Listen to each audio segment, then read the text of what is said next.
العداوه سواء ضد عمان وضد شبكه القروية. زوج مباريات اللي نقول احنا عملنا فيها المهم هو اعطينا النقاط اللي تخلينا موجودين في الصداره. نعرفوا ثم برنامج كان موجود فيه مباراه متاخره، ضبطنا الاعداد نتاعنا والتحضير نتاعنا على مقتضى ثلاث مباريات في الاسبوع هذا، يعني مباراه يوم الاثنين ومباراه يوم الخمسه ومباراه يوم التسعه. هذاك علاش استغلينا فتره الراحه القصيره باش كثفنا العمل على المستوى البدني والفني والتكتيكي، وبرمجنا عديد اللقاءات الوديه.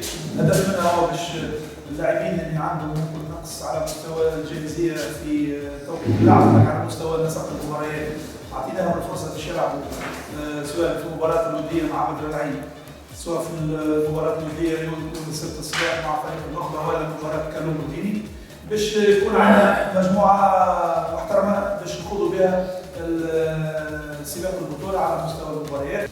اللاعبين قاعدين معناها يخدموا كما يلزم ويحضروا كما يلزم للمباراه هذه نتاع مونستير.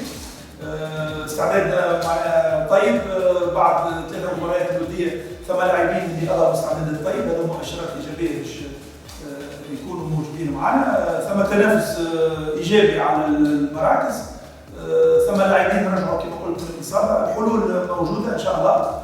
وكما قلت مباراه مونستير تبقى بالنسبه لنا مهمه، والنقاط ثلاث هما الهدف نتاعنا. ان شاء الله نقدموا اداء طيب كما عملنا في المباراتين.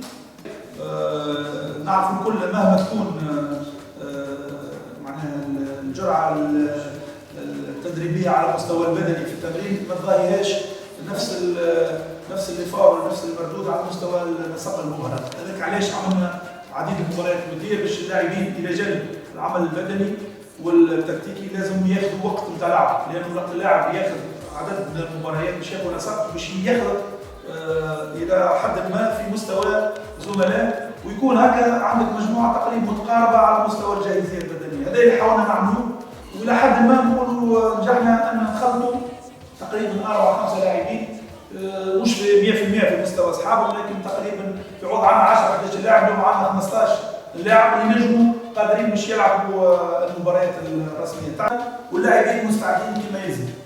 مباراه رهانها واضح، نادي صفاقس يسعى باش ياخذ 3 نقاط، يعرف ان المباراه مش تكون صعيبه، لكن لازم يكون هو حاضر، لازم يكون مركز.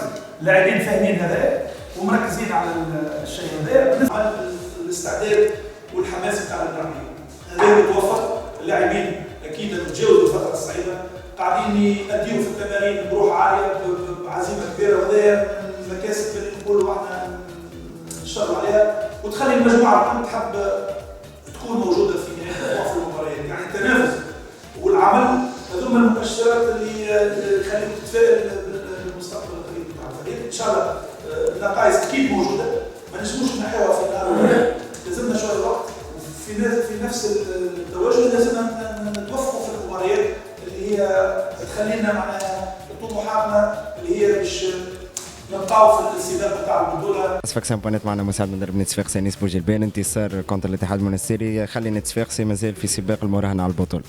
ان شاء الله انتصار. تو لعبنا دونك ما نجموش نحكي على انتصار قبل ما نلعبوا. نتصور انه حاضرين صحيح، استغلينا كما قال سي غازي فترة الراحة هذه، وعملنا 3 مباريات ودية باش اللاعبين الكل تخلط نفس النيفو، باهو مش نفس النيفو لكن يخلطوا. عندنا برشا ملاعبية كومبيتيتيف اللي لعبوا برشا، وعندنا ملاعبية بعدوا برشا على الكومبيتيسيون، سيرتو حسام الواتي، غازي شلوف، وسيم كمون كيف بتاتر العقوبه خلته بعيد شويه على الوحيد. فرصه للجرتيله 4 ولا 5 ملاعبيه كانوا بعاد، دونك خذوا الفرصه هذه باش يلعبوا اكثر وباش يظهروا كما لعب حدا في مباراه قروان بعد ما عمل بريستاسيون باهيه في الماتش اميكو اللي قبلهم. كيف فرصه متاحه للملاعبين الكل. اليوم في النادي الصفاقسي اهم حاجه هو المجموعه، ما عندناش ملاعبي اهم من الملاعبين الكل المهمين صحيح، ثم دي فالور سير، لكن اهم حاجه بالنسبه لنا نحن ممكن تفكير جديد انه نخموا اكثر في المجموعه، اكثر من الاشخاص، نحاولوا انه نتعاملوا مع الوضع لانه بصراحه تحب ولا تكره ثم تراكمات، ثم يعني قله انضباط لاحظناها. بون فما دي موفيز ريفلكس كيما نقولوا احنا، ثم يعني كيما نقولوا فما عادات خايبه نحاولوا قاعدين بشويه بشويه نبدلوها، مش في نهار وليله باش نبدلوهم، لكن فما استراتيجي قاعدين نعملوا فيها. عندنا استراتيجي كيف حتى الملاعبيه، ثم ملاعبيه بصراحه بعد الخيبه الافريقيه ولا كانوا يستناو في الكاس الافريقيه هذو باش يغادوا، ثم نهايه مرحله تحب ولا تكره، مش نهايه جيل لكن ثم نهايه مرحله، ثم ملاعبيه مخهم ما عادش مع النادي الصفاقسي. دونك هذاك علاش نقول لك اللي حضرنا استراتيجيه للمستقبل النادي الصفاقسي، وسير يورا دي شونجمون في ديسمبر ان شاء الله. في الخطه التكتيكيه النادي الصفاقسي نعرفوا مباراه حمام لنف ما بدلش الاطار الفني، ومباراه في القروان لعب النادي الصفاقسي من اجل الانتصار. اسكم نشوفوا البصمه نتاع غازي الغراري ونيس بوجبان مباراه الاتحاد الرياضي المنستير؟ ديما نلعبوا من اجل الانتصار، حتى في القروان مشينا لعبنا بيفو برك اللي هو حمزه حد، ولعبنا 4 أو 5 لاعبين اوفونسيف القدام. شفنا ممكن من مرات القليل شفنا يعني محمد علي منصر، حناشي، فخر الدين بن يوسف وكواكو وبحري في نفس ليكيب تلعب، تمشي للقروان تلعب 5 جوار اوفونسيف. فرجاني مش موجود، دونك مش موجود، والناس الصفاقسي ينتصر ظهر لي هذه سيني باهي، هذه ميساج للملاعبيه انه ما عندناش ملاعبي تيتولير، ملاعبي رومبلاسون، اللي يترينا خير واللي ظاهر خير واللي حسوه في لي زونتريمون يحب يلعب ديما نلعبوا من اجل الانتصار، ديما مش نختاروا بقدره ربي تشكيله هجوميه، لانه نمنوا النادي الصفاقسي مصيره الالقاب، واللي يحب يلعب على الالقاب لازم يلعب ديما الاوفونسيف. هذه هي الاستراتيجيه نتاعنا، وان شاء الله يعني بقدره ربي ننجحوا فيها بقدره ربي. يعيشك ربي معك انس.